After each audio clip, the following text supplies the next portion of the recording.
Miigwech, thank you for the invitation. Wajia, Kwe, Tansi.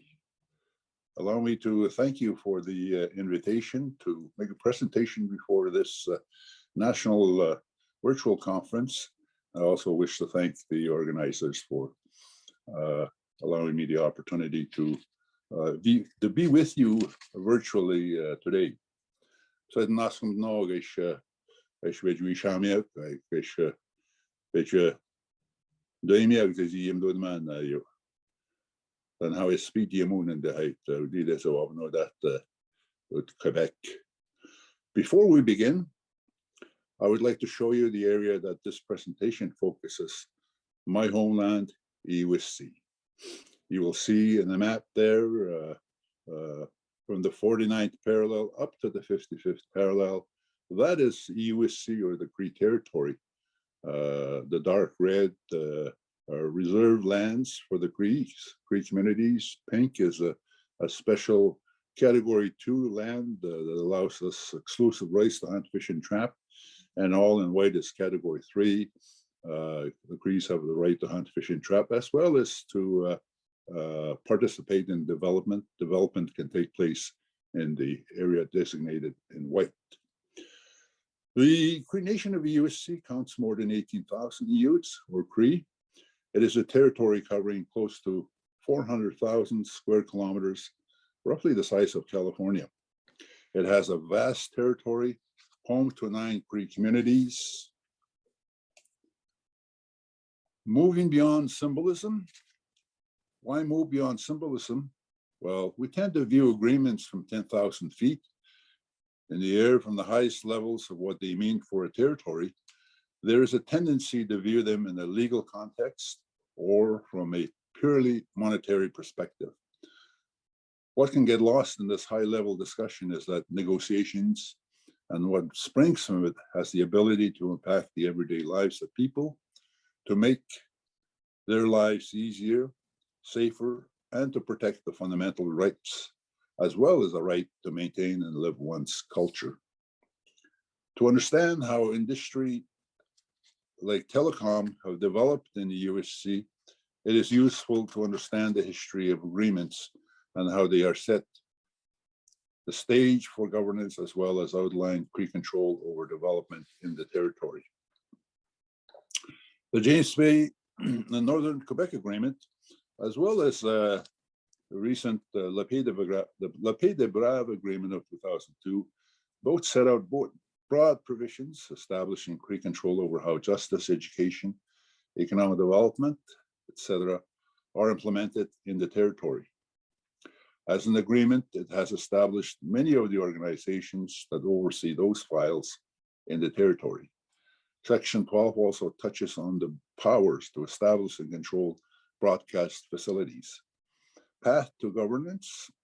There has been a trend to implement the organizational powers afforded by the James Bay Northern Quebec Agreement and to expand upon them.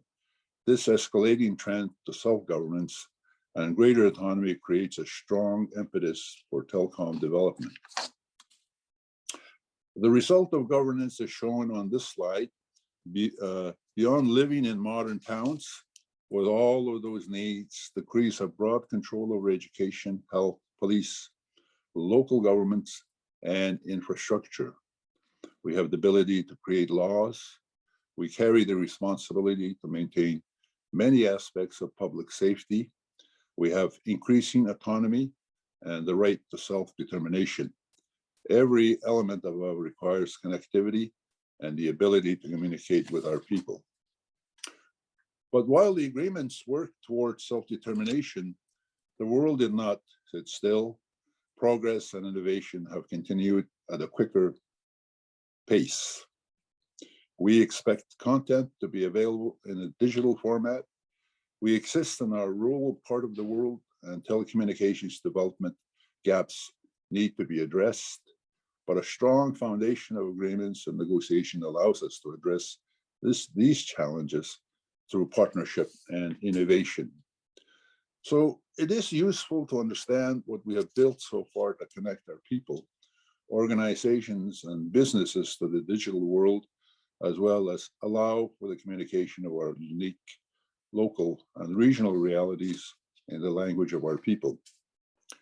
We have a long history of broadcast in the USC with two-way radio, bush radios, providing security on the land. The first radio station being established in the 1980s, and the EU Communication Network, or ECN, being created in 2004. ECN brings internet, broadband, and cellular services. The James Bay Cree Communications and Community Radio bring FM broadcasts, streamed video media, and digitization services. There is also an emergency alert system being tied to broadcasts and an ever-expanding two-way radio system providing security for people on the land.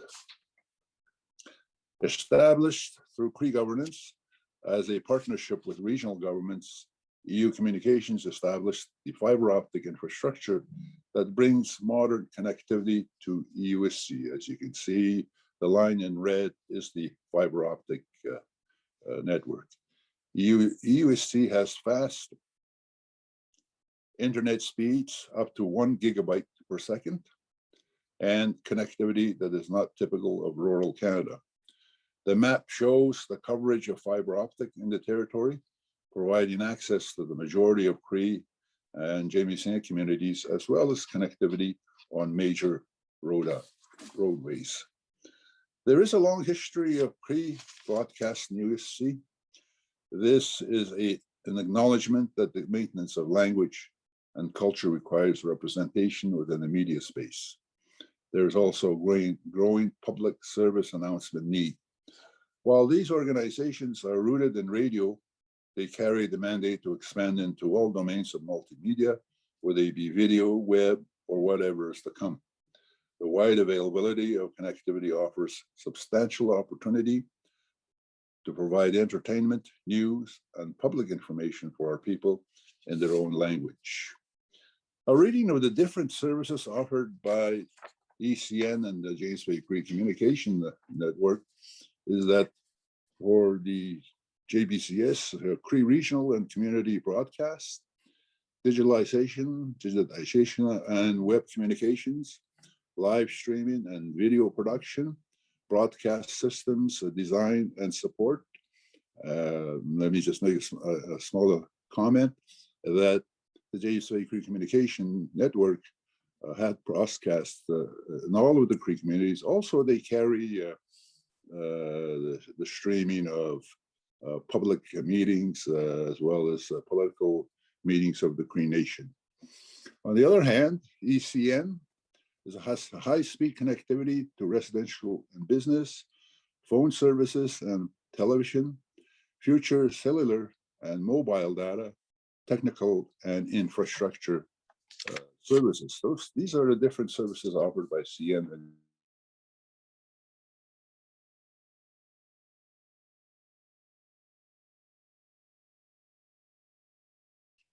You can change the slide. Government broadcasts, public safety information, election coverage, language presentation, COVID-19 health updates, local vaccination campaigns, telework, e-commerce, and so on. How will governance continue to shape the development of telecom in the USC?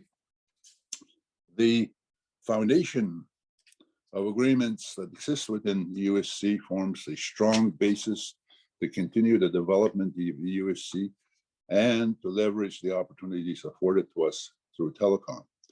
We are actively taking inventory, creating roadmaps for development, and plans to participate in the regulatory and policy direction of telecommunications. Participatory connectivity is a commitment that all people of the USC should be able to access and know how to use technology. We maintain commitment to our communities, ensuring that all development keeps them safe and that communities can leverage the benefits of modern technology.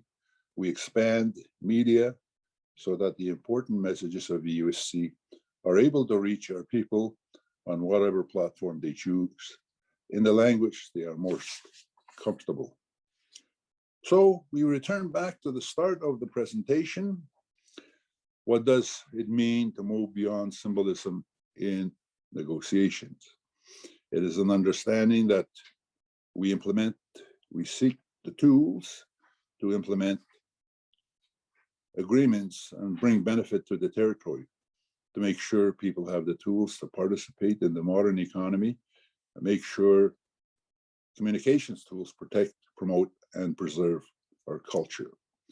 This concludes my presentation, and I would like to thank you for your patience and listening to me. Thank you very much. Miigwech, Watch it.